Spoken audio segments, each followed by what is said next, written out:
I totally, I've been doing it for the last 8 years of, going to emotions as well. Yeah, well, you won't walk around for a mess the rest of your life, but you'll certainly walk around for a mess for a while. And I've been walking around for a mess for 8 years. all right. So the question then is, why am I walking around for a mess for 8 years if I'm feeling my emotions? Would that be right? Okay. So, and this is part, I suppose this is it's a very important question, because most of you have tried emotional work probably at some stage in your own life, and then it's got to these really deep, dark emotions, you've felt like you've felt them, and then lo and behold, nothing is really changing. And you feel like you're feeling them over and over again and over again and over again, and what's really going on? What's happening? What is going on, do you think? Layers. Stripping off the layers of the emotion. Well, yeah, there's actually two types of emotions that we have within us. One we could call causal,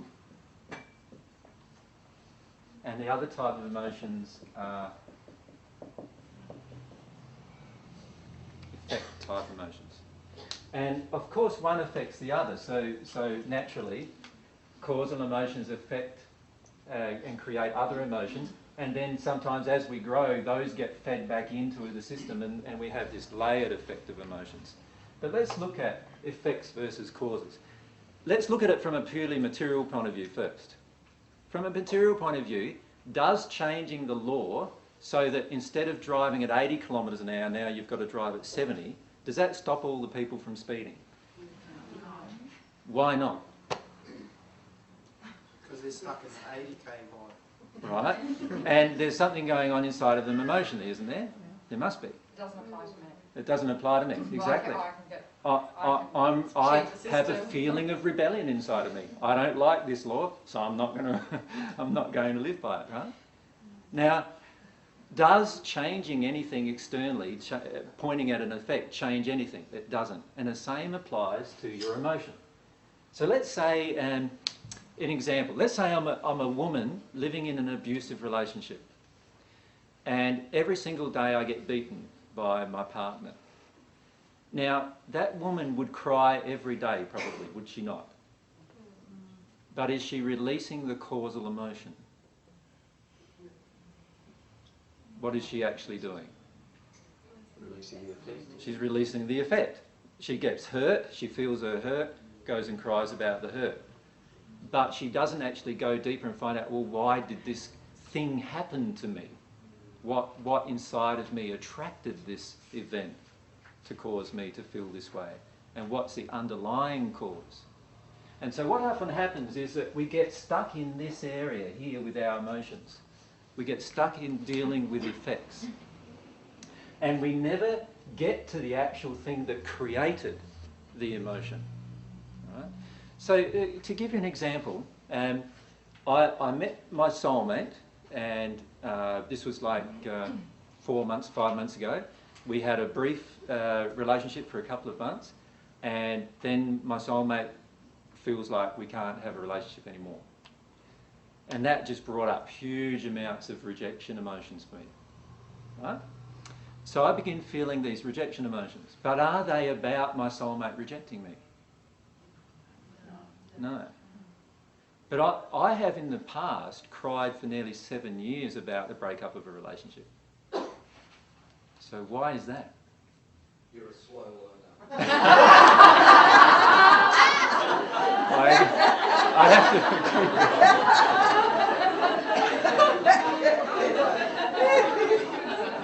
I like that, yeah. And I'd have to agree with that. I feel like I am. Yeah.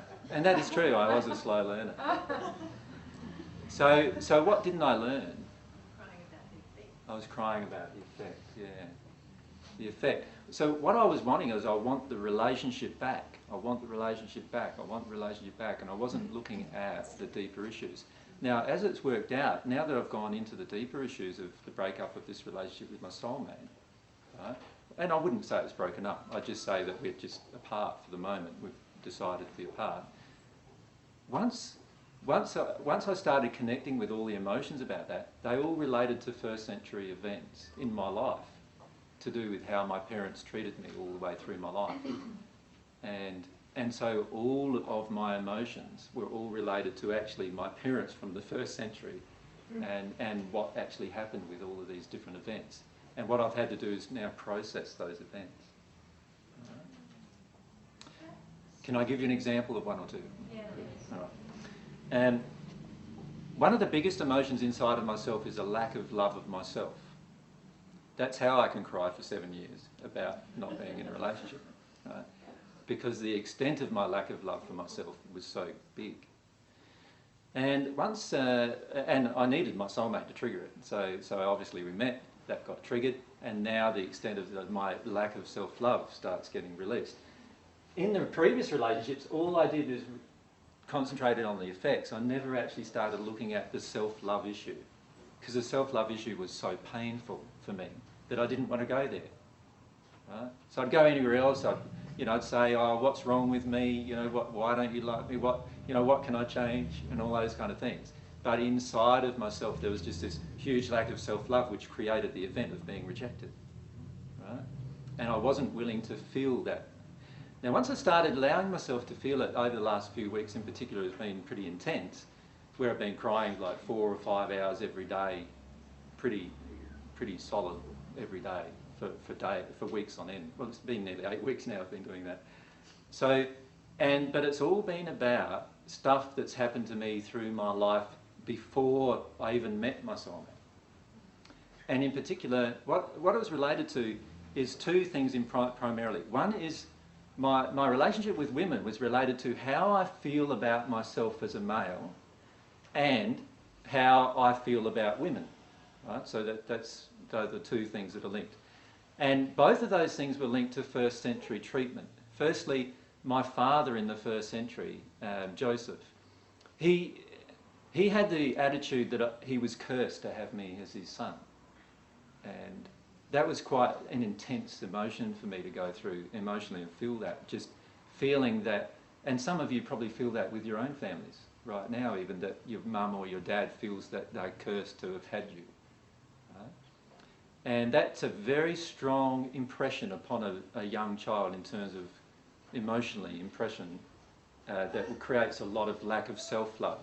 Because the child then starts taking on that their own father or their own mother feels that they're cursed to even have you, so you should never have been born. How many of you have felt the emotion, I should never have been born? Yeah, quite a lot. And it's a terrible emotion to feel. And so we avoid it. And the way we avoid it is we look for relationships where people will treat us nicely so that we can avoid that emotion. So we feel that there's some validation through the experience of the relationship. The problem with that is that eventually, because of this emotion being in our soul, we attract a relationship where they'll reject us again, and we'll feel like we've never been born, should never have been born again, until we release the cause, the actual cause that's within us.